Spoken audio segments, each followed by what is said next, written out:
Hobby. Hungry. By side. By side. Do by ya.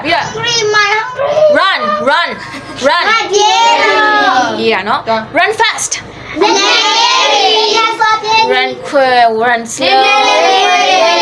Run slowly.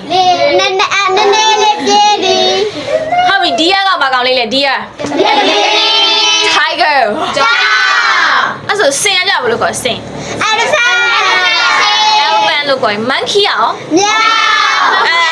monkey အောင်မြောက်တယ်မြောက်ကဘယ်လိုခေါ်လဲမရဘူးအဲ့ဆိုရှင်ဘဲအောင်เนาะရှင်းမတင်ဘူးတယ်เนาะဟုတ်ပြီအဲ့တော့ပုံမြင်လေးကိုသွားကြည့်မယ်เนาะအစပြန်ဖတ်လိုက်မယ်เนาะ Once there was a deer တခါတော့ကတဲ့ဘာကောင်လေးတစ်ကောင်ရှိလဲရှိတာเนาะ He lived in the forest သူကဘယ်မှာနေလဲဆိုတာတော့ထဲမှာနေတာပေါ့ How about monkey ကဘယ်မှာနေလဲmonkey ကရွာထဲမှာနေရလားတော့ထဲမှာနေရအဲ့ဆိုလို့ရှိရင် deer တို့ monkey တို့ကတော့ထဲမှာနေတာမဟုတ်လားဘယ်ကောင်လေးရှိလဲတော့ထဲမှာနေတာပြေးပြောပါရပါ How about birds ငှက်ကလေးတွေရောငှက်ကလေးတွေကြားတွေယုံတွေကိုဖမ်းတဲ့လူကြတူလို့ခေါ်မုဆိုးလို့ပြောတယ်နော်အဲ့ကလေးတော့ပြောရတော့သေးတယ်မုဆိုးကဘယ်မှာနေလဲမုဆိုးကအိမ်ရွာထဲမှာနေရွာမှာနေမတူးနော်ဟုတ်ပြီအဲ့ဒါနဲ့သမီးလေးတစ်ကောင်ရှိတယ်နော်ဟောခဏသွားနေရလေသူ့ရဲ့တကယ်အိမ်ရွာမှာလေဟုတ်တယ်မလား He was big အဲ့ဒီသမီးကကြီးတယ် and brown ဘာရောရှိတယ် and has beautiful antlers အရင်လာတယ်ဦးကြိုလေးတွေရှိတာသမင်ကမြင်ဘူးလားသားသမီးတို့ပြင်မှာမြင်ဘူးတယ် TV ထဲမှာTV ထဲမှာမြင်ဘူးတယ်သူ့ရဲ့ခန္ဓာကိုယ်ပေါ်မှာဘယ်လိုလေးတွေရောရှိ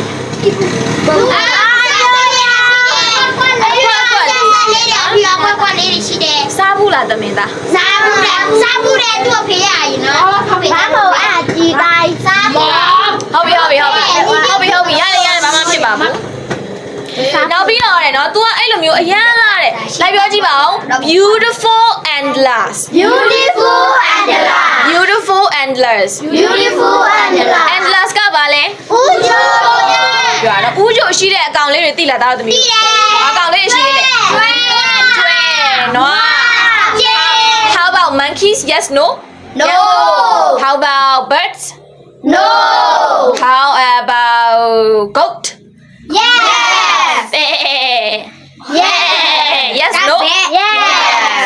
How about lion No နော်အဲ့ဒီမှာရနော်ဒီကဘာဖြစ်လဲဆိုတော့ he was very proud of his antlers သူက proud ဖြစ်တယ်ဆိုတာဘာလဲသိလားဂုဏ်ယူတယ်သူကသူ့ရဲ့ဂျိုလေးတွေအတွက်ဂုဏ်ယူတယ်ဆိုတာအဲ့ဒီဂျိုလေးကို तू ကကြိုက်လို့လားမကြိုက်လို့ကြိုက်လို့နော်သားတို့တို့မှာဂုဏ်ယူလားရှိလားရှိတယ်ဘာလေးဂုဏ်ယူလဲကိုအတွက်ကိုဆိုဟာကွာသွားပြီမျက်နှာကိုမျက်နှာလေးကိုဂုဏ်ယူလို့ရတယ်ကိုမှလက်တွေခြေတွေအပြည့်ရှိတာအဲ့ဒါလေးကိုကြိုက်လဲဆိုလို့ရှိရင်တာချစ်တော့တက်ကိုဂုဏ်ယူတယ်မစရောဂုဏ်ယူတယ်ဂုဏ်ယူကြတယ်အများကြီးရှိတာပေါ့ဆင်မတို့စီမှာဂုဏ်ယူလားဂုဏ်ယူတယ်တဲ့ဘဲကိုဂုဏ်ယူတယ်တချို့ကကြတော့ဒီခြေလက်တွေကိုဂုဏ်ယူတယ်ကိုကတငယ်မကြည့်နော်ကိုကအကျင့်ကောင်းတာနော်တငယ်ချင်းကိုကကူညီတတ်တယ်မဟုတ်ဆိုလို့ရှိရင်လည်းတငယ်ချင်းတွေနဲ့အတူတူစားတယ်ကိုမှရှိရင်လည်းတငယ်ချင်းကိုကြွေးတယ်အဲ့ဒါဆိုလို့ရှိရင်လည်းအဲ့ဒါဂုဏ်ယူစရာကောင်းတယ်နော်ဒါတို့မျိုးစီမှာရှိပြီလားရှိရမဟုတ်ရှိဘူးမဟုတ်လေမဟုတ်တယ်မကဟိုမှာဟင်းပဲဖြစ်ဖြစ်တငယ်ချင်းကိုလည်းကြွေးတယ်အဲ့ဒါမျိုးဆိုလည်းဂုဏ်ယူစရာကောင်းတယ်နော်ဒီသမီးလေးကကြတော့ he is very proud of his antlers သူကဘာတွေကိုဂုဏ်ယူတာလဲသူရဲ့ဦးချိုကိုဂုဏ်ယူတာ he always said သူကအမြဲတမ်းဘယ်လိုပြောလဲဆိုတော့ oh my antlers are so beautiful ငါရဲ့ဂျိုလေးဘာဖြစ်နေရပဲလဲလာတယ် so beautiful ဆိုအရန်လာနေတာပဲတဲ့ but he didn't like his legs သူကဘာတွေကိုမကြိုက်ဘူးလဲဆိုတော့သူ့ရဲ့ခြေထောက်တွေကို तू ကမကြိုက်ဘူးတမင်လေးမှာခြေထောက်9ချောင်းရှိရတယ်4ချောင်းရှိတယ်တဲ့နော် तू ကမကြိုက်ဘူးတဲ့နော်ဘာဖြစ်လို့မကြိုက်တာလို့တဲ့သူမလာလို့သူကတွေးတာတယ်နော် he thought they were ugly နော်ရုပ်ဆိုးလိုက်တာလို့သူကထင်နေတယ်နော်အဲ့တော့ the deer လေးကသူကြိုက်တာက legs လား antler လား ဘာဖြစ်လို့လဲ antler ကဘာဖြစ်နေလို့လဲso beautiful လို့ပြောတယ် leg ကကျတော့ဘာဖြစ်လို့ထင်လို့လဲ ugly နော်အဲ့လိုထင်လို့ရတယ်နော်ကျွန်တော်ပြမယ်ထောင်နော်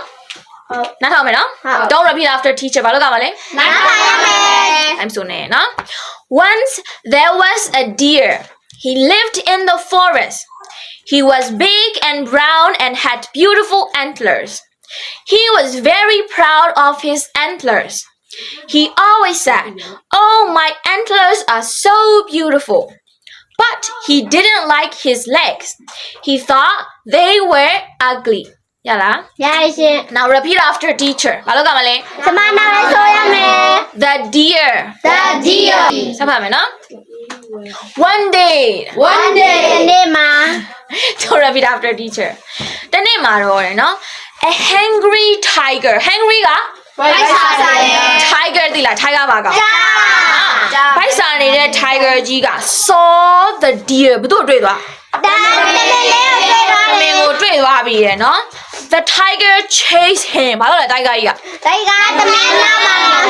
Asago mene so light pan no. Chase ka balo dale. Maybe you like that light pan na lo pyo no. Chai ya balo pi de. မတက်ကြည့်ပြရမဟုတ်ဘူးလို့ပြရခြေလေးချောင်းပြလာရွေးပြတာနော် The tiger chased him ပြီးတော့ပုံပါလာတွေ့လားနော်တွေ့ပြီးတော့ he ran fast ဆိုဘလို့ပြတာအမြန်ကြီးပြေးတာနော်အဲ့ဒီမှာမြန်ပြေးတာက antler ရှိတဲ့ deer လေးကနော် but ဒါပေမဲ့ the tiger run fast too ဘယ်သူကလည်းမြန်ပြေးလဲဂျိုင်းရလည်းမြန်ပြေးတာပဲနော်သမင်လေးကဘာဖြစ်လို့မြန်ပြေးတာလဲ tiger လေးလာတော့သူဘာလို့ခံမှာကြောက်လဲတေးမှာကြောက်တာစားခံရမှာကြောက်ဒါပေမဲ့နောက်ကဘိုက်စာနေတဲ့ hungry ဖြစ်တဲ့ tiger ကလည်းဘယ်လိုပြေးလဲအမြန်ကြီးပြေးတယ်နော်အဲ့ဒါနဲ့ပြေးနေတဲ့အချိန်မှာနော် the deer run into the bushes ကဘာသာလဲမသိလားချုံထဲမှာ bushes ဆိုတာဒါမျိုးအပင်နဲ့ကြီးတွေမြင့်ဖြစ်နေတာပြောတာနော်အတန်ထွက်ကလိုက်ပြောကြည့် bushes ဆိုတာကခြုံပုတ်ကလေးတွေကိုပြောတာတယ်နော် run into ကတော့ဝင်မိသွားတာနော်တိုးမိသွားတာပေါ့နော်အကောင်လေးတွေမြန်ပြေးအဲ့နားကိုမတိပဲနဲ့ဝင်မိသွားသလိုဖြစ်တာနော် run into ကသူဝင်မိသွားတာနော် bushes သူဘယ်နဲ့ဝင်မိသွားခြုံထဲကိုဝင်မိသွားပြီမြင်အောင်လားအဲ့ဒါလေးမြင်အောင်လားမြင်အောင် the deer ကပြေးမမြင်အောင်ဒီလိုတော့မမြင်အောင်ကြည့်လေနော်သူမြန်ပြေးနဲ့ခြုံမုံထဲကိုသူဝင်မိသွားပြီတဲ့နော်အဲ့ဒီမှာ his antlers got stuck in the bushes သူရဲ့ antler ကဘယ်လိုမျိုးရှိညာလဲဆိုတော့ခေါင်းမှာတော့မဖြစ်နိုင်မလားအဲ့နဲ့တစ်ပင်ချုံမုတ်တွေကဘာဖြစ်သွားမှာလဲချိန်မိကုန်မှာတဲ့နော်အဲ့ဒါကို got stuck လို့ပြောလိုက်ပြောကြည့် got stuck နော် his antlers got stuck in the bushes အဲ့တော့သူကပြောတယ် oh no he said oh no တော့ပါပြီအမလေးပေါ့နော်ဘာမှလို့ပြောအမလေး I can't move သူဘာလို့မရအောင်လဲလှုပ်ရှားလို့မရတော့ဘူးmove ဆိုတာကလှုပ်လို့မရဒီမှာလေး antler ကတစ်ပင်ချုံဝန်းနဲ့ညီပါပြီသူဘာလို့လဲရှေ့သွားလို့မရတော့ဘူးလေဒိုင်းနဲ့ညီနေနော်ဘာဖြစ်လဲဆိုတော့ I can't move ဘာလို့မရအောင်လဲလှုပ်ရှားလို့မရတော့ဘူးလှုပ်လို့မရတော့ဘူးပြောချင်ပါ I can't move ငါလှုပ်လို့မရတော့ဘူးတဲ့ he was in trouble ကကြတော့ဒုက္ခရောက်သည်မှတ်လို့ရတယ်နော်ဒုက္ခရောက်သည်မှတ်သားလို့ပြီးတော့မှတ် he was in trouble အခု deer လေးကပြေးနဲ့ခြုံမုတ်ထဲကိုရောက်တော့သူ့ရဲ့ဘာနဲ့ခြုံမုတ်လေးနဲ့ညှိသွားတာလဲantler ဂျိုလေးနဲ့ညှိသွားတော့ तू အခုဒုက္ခရောက်နေတာဟုတ်လားမဟုတ်ဘူးလားဟုတ်တယ်နော်အဲ့ဆိုလို့ရှိရင် tiger ရဲ့ဘာဖြစ်ပြီလဲ tiger ကြီးကအစာစားလို့ရမိတော့မှာနော်ဘာဖြစ်လဲဆိုတော့ကြည့်လိုက်အောင်မိသွားလားဆိုတော့ he was in trouble because of his beautiful antlers သူအခုဒုက္ခရောက်နေတာကသူ့ရဲ့လှပတဲ့ဘာလေးတွေကြောင့်ပါလဲဂျိုတွေကြောင့်ပါတဲ့နော်အဲ့ဒီ antler လေးသူကြိုက်လားမကြိုက်ဘူးလားကြိုက်တယ်နော်အခုသူကြိုက်တဲ့ဟာကသူ့ကိုဘာဖြစ်နေပြီလဲသစ္စာဖောက်တာသူကြိုက်တဲ့ဟာကြောင့်သူဒုက္ခရောက်နေပြီတဲ့နော် however ဒါပေမဲ့တဲ့နော်his ugly legs သူ့ရဲ့ဘာဖြစ်တဲ့ခြေထောက်တွေကလဲသူ့ရဲ့ဘာဖြစ်တဲ့ခြေထောက်တွေလဲခုနကသူကခြေထောက်တွေဘာဖြစ်လဲပြောလဲမကြိုက်တယ်ခြေထောက်တွေကို तू မကြိုက်ဘူးခြေထောက်တွေကဘာဖြစ်တယ်ထင်လို့ရုပ်ဆိုးတယ်ဒါပေမဲ့လေတဲ့တိလားအဲ့လိုမျိုး तू ကညှိနေတဲ့အချိန်မှာသူ့ရဲ့ရုပ်ဆိုးနေတဲ့ခြေထောက်တွေက help က ကူညီနော်ကူညီပေးခဲ့တယ်သူ့ရဲ့ခြေထောက်တွေကသူ့ကိုကူညီပေးခဲ့တယ်ခြေထောက်ကဘလို့ကူညီမယ်လဲတော့သမီးတို့ အမြန်ပြေးတယ် မြန်ပြေးမှာခြေထောက်ကဒါပြန်လုံးပါလားမိရမလားနော်ခေါင်းပေါ်ဟာကြီးဆိုမမိလားဘူး မီ ဘာဖြစ်မှလဲဆိုတော့ तू ပြေးတာဖြစ်မယ်နော်အဲ့ဒါနဲ့ तू က he kicked kick ဆိုတာကနောက်ကိုပြန်ကန်လိုက်တာခြေထောက်ကိုဆောင်းတာလေသိလား kick လောက်တယ်ဆိုတာ kick လောက်လိုက်တယ် the bushes ဘာကိုကန်တာလဲ ချုံ ချုံကို तू ကခြေထောက်နဲ့ကန်လိုက်တာနော် very hard နော်အရင်ပြင်းပြင်းထန်ထန်ကန်လိုက်တာတအားဆောင်းကန်လိုက်တာနော်ညှိနေတဲ့ဟာကို तू ကတအားဆောင်းကန်လိုက်ဘာဖြစ်သွားမှာလဲ ရပါလား အဲ့ဒါလို့ရှိရင်ဒီကနေလွတ်ထွက်သွားမှာသူကစောင့်ကန်လိုက်ပြီးတော့ခန္ဓာကိုယ်ရှေ့ကိုရောက်သွားတာနော် and finally escape ကလွတ်မြောက်သွားသည်ဆိုတော့ဒီပဲနော်လွတ်သွားတယ်အခုသူအနေရတဲ့ကလွတ်သွားပြီလားမလွတ်သွားပြီလား လွတ်သွားပြီ လွတ်သွားပြီနော်